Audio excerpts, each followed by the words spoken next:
Hi Primary 6s and Primary 7s, it is Miss Mortimer here with your numeracy video for today, and today as well as the rest of the week you have been working on mental division. So by now we should have had a go, we maybe have become aware of our confidence levels. I'm going to start today by going over some division strategies that we can use to help us develop the idea of dividing things. And then we're going to go over your tasks that you have been given today and how you may go about completing those. Division is, I would say, sometimes a daunting topic, especially for pupils that maybe struggle a little bit with multiplication. Division sometimes seems a little bit trickier. Hopefully by now you've had a go and you can see that it's maybe not as tricky as you first thought. But as I said, I'm going to go over some strategies today that maybe breaks it down into easier steps for you. So the first strategy I'm going to show for you today is sharing, and that is as simple as it sounds. You can even think of a real life example. If you are sharing a large amount of something between people, then this will work the same way. And feel free to get out some sweeties or something that you can share between siblings or family members to practice this in real life if you're finding division a little bit tricky. So the example we have got here is 16 divided by 2. So I'm going to be sharing 16 dots. I'm just going to draw some dots divided by 2. I guess these could be jars or jugs. It doesn't really matter. 2 sharing zones.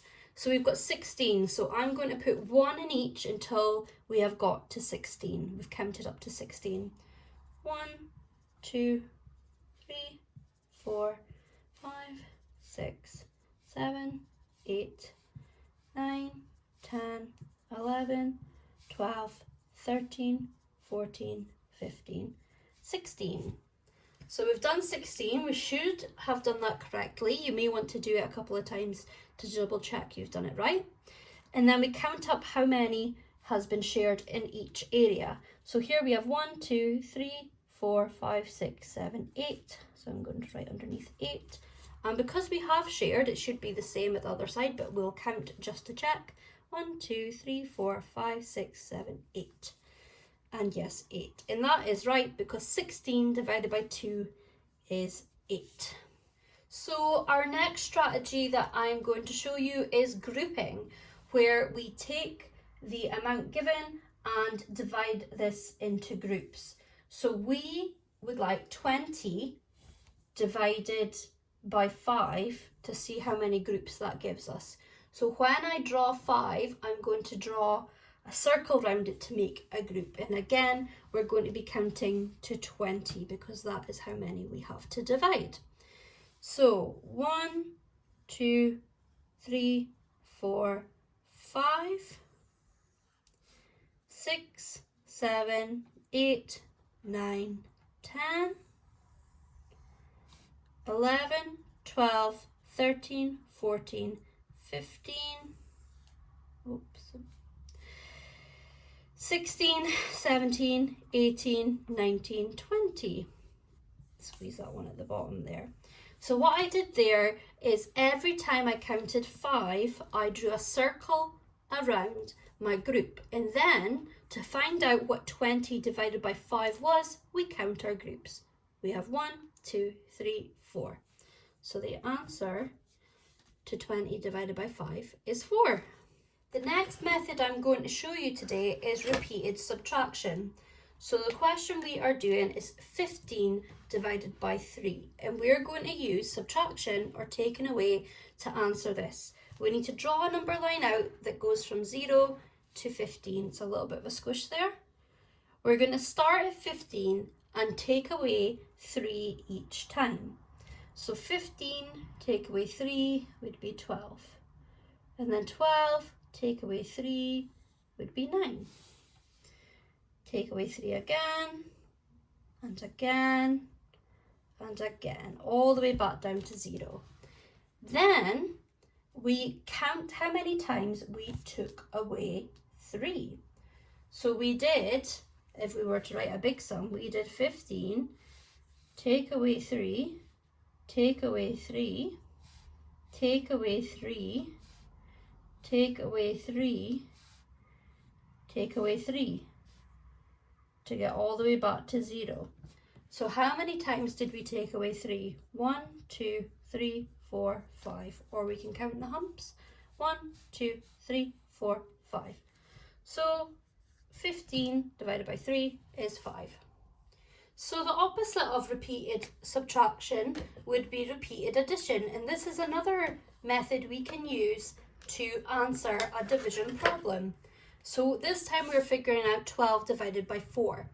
So I've drawn another number line from 0 to 12, as you can see, and this time we're going to start at 0 and add 4 each time to see how many times we can do that to get to 12. So we're adding 4, 0 add 4, add another 4, and then add another 4. And then same as last time, we added 12, 0, add 4, add 4, add 4 would take us to 12. How many times did we add? 3. 1, 2, 3. Now you might be thinking this is all well and good for numbers that are within our times tables. But what if the question was 13? Let's get my, or 14, but we'll do 13 because we're running out of room. What if the question was 13 divided by 4? Let's do another one here. So if the question was 13 divided by 4, we would use the same method using repeated addition. We start at 0, we add 4, add 4, add 4. We can't add another 4 after 12 because we haven't got enough space. It's going to go right over 13. So the answer is still 3, but we have a remainder, which we write as R. And the remainder is how many steps do you have left? You can maybe add it on underneath or something. How many do we have? How many number steps do we have to get to our answer? And it's just 1.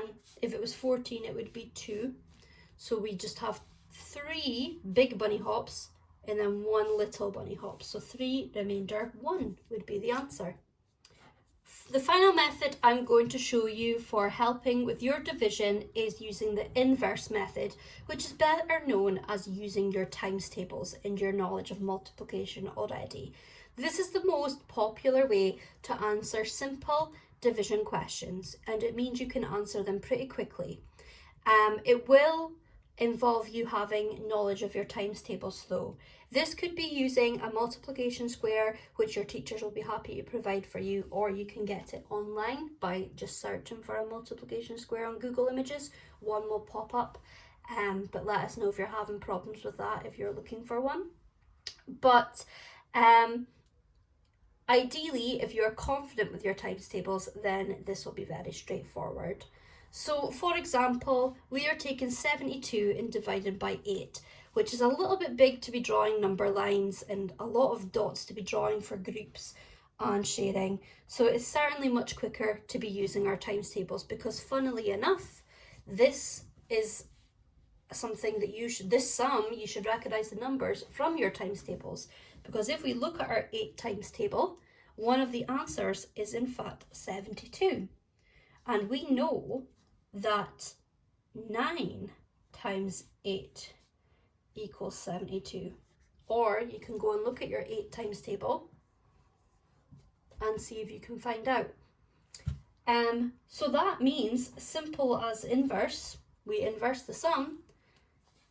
72 divided by 8 is 9. And we can practice writing fact families with all the different sums we can make here, because that also means that 72 divided by 9 would make 8. And our final member of our fact family, 8 times 9 also equals 72. So that would be a good thing to practice. So I'm now going to share the tasks that you will be provided with today. In front of us here is our mild task for today, which is some word problems that you need to identify the sum and then use the strategies I've just shown you to answer.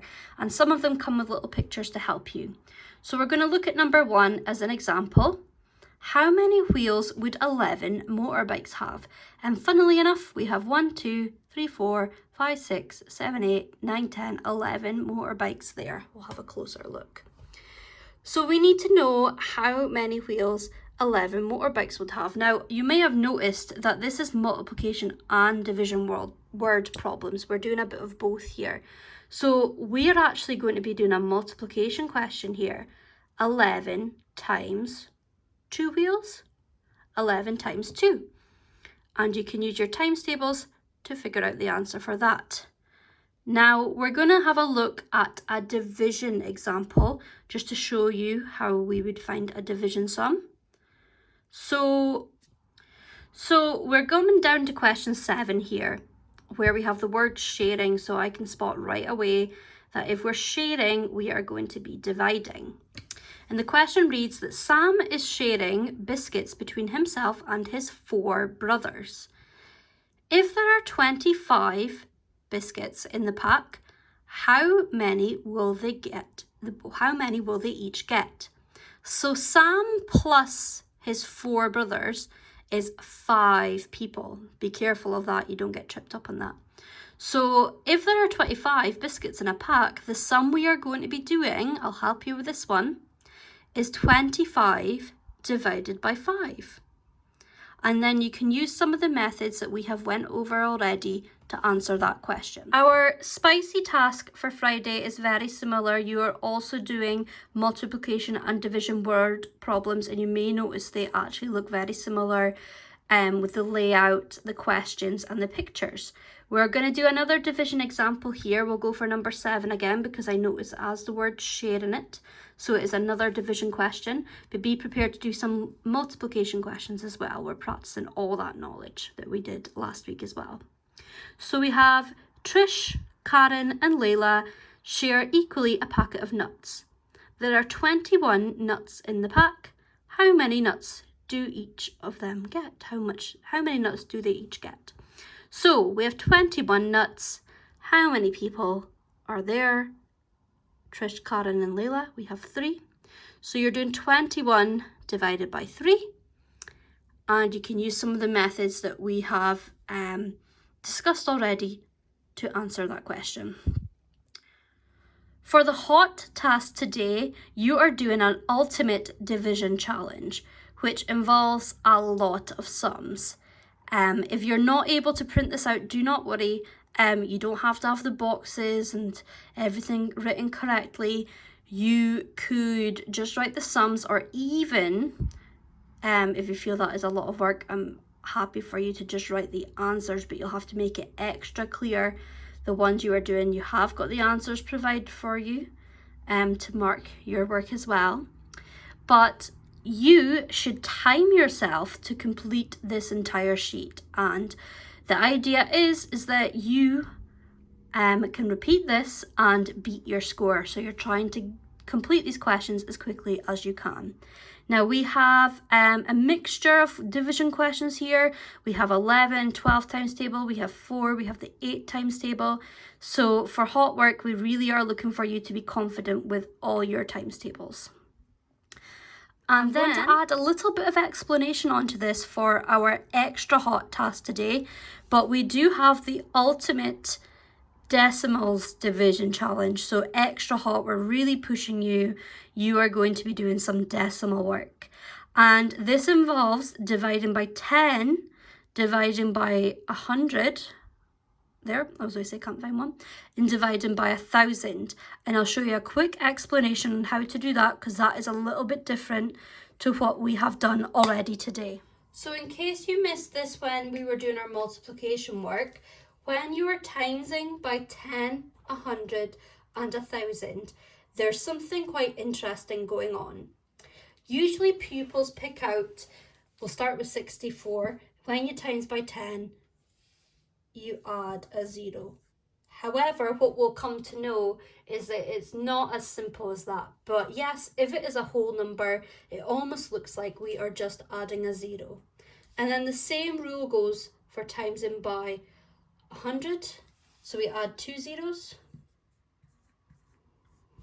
And then, funnily enough, the same unofficial rule happens when we're timesing by 1,000. We add 3 zeros because there are 3 zeros in 1,000 to make 64,000. And as you can imagine, if we were to continue multiplying by 10,000, 100,000, the same rule would apply. However, if we were to do the same rule for a decimal number, there is actually no difference between 7.2 and 7.20. I've pointed out to my classes before that every number in theory has invisible zeros that go along down the values and up the values. So in a decimal number, when you're adding a zero at the end, unless it's, for example, with money, that zero is not important. It's still 7.2. So it doesn't make sense that we would have 7.2 times by 10 giving us 7.2. So the adding a zero rule doesn't exactly work.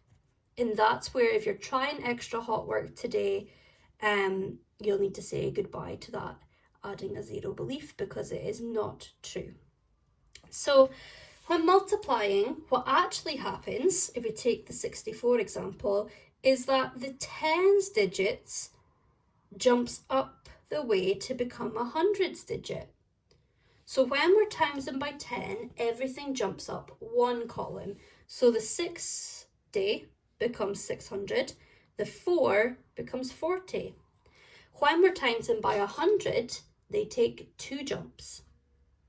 And when we're doing 64 times 1,000, they take 3 jumps. So the 60 becomes a 60,000. And the 4 becomes a 4,000 because it has taken 3 jumps. So using that same method, we can now answer the question for 7.2 times 10. So 7.2 times 10, the 7 is going to become 70. So we know something's going to go here if it's a 70. And funnily enough, the 2 tenths become, the next step up is 2 units, 72. And if they were to take 2 jumps for timesing by 100, the 7 would become 700. And the 2 would become 20. 2 tenths, 2 jumps, they are now tens. And if you're able to figure out the last answer before I fill it in, this time we're taking 3 jumps, so the 7 becomes 7,000, and the 2, another trick is that the 2 is just following the 7, but the 2 is also taking 3 jumps, so it becomes a unit, then a 10, and then the third jump is 100. And we're going to do that same method again, just quicker for 1.36 here. So everything's jumping up once for timesing by 10. So you can see those numbers have all moved up a place value. They jump up twice for timesing by 100. So the 1, remember, 2 jumps would be becoming 1 unit becomes 100. And then for 3 jumps, the 1 unit is going to become 1,360. So you might be thinking, Miss Mortimer, you said we were doing mental division this week, so you just spoke about multiplication. And you're right, and well done for listening throughout this whole entire video, but I thought it was important to cover the multiplication side of things just to recap that before we explain what's happening with dividing. Otherwise, you would maybe be confused because this is the exact opposite of jumping up the place values. The numbers, or the digits rather, now jump down. So when we're doing 31 divided by 10, the 30 is demoted. You can think about it as promoted and demoted. The 3 tens is now 3 units, and after a unit comes a decimal point. The 1 unit is jumping down once. Dividing by 10 means 1 jump, 2 jumps, 3 jumps. And dividing means we're going down the way, we're lowering the value. So 30 became 3 units. The 1 unit now becomes 1/10, 3.1. Next, we're taking 2 jumps for dividing by 100. So the 30 becomes 1/10, 0.3. And then the 1 just follows because the 1, it was a unit. It takes 1 jump to become 1/10 and another jump to become 100th. Remember, if you are getting a little bit confused here, this is extra hot work, so it is for our pupils that are really wanting to challenge themselves. But well done if you're still listening and trying to follow along. That's all we can ask if you're trying to challenge yourself and trying to follow this. We are nearly done. We are just finishing off this grid here. And finally, the same 31 dividing by 1,000. If you've not guessed by now, we're doing 3 jumps down the way. So the 3 jumps would be 3 tens. So we're going units, tenths, hundredths. So units, tenths, hundredths. And then the 1 would be 1,000ths. And we're going to complete the other 2 a little bit quicker, but using the same method. So 90 divided by 10, we're going down a column. So that'll be 9.0. Although we don't actually need the 0.0, we could just say 9 because 9.0 is just 9. But I'm going to keep the 0.0 there just so we can see what's happening here because it doesn't matter either way. 90 divided by 100, so the 9 tens, 2 jumps when we're dividing by 100 becomes 0.9. This time the 0 is important because it is a place value holder.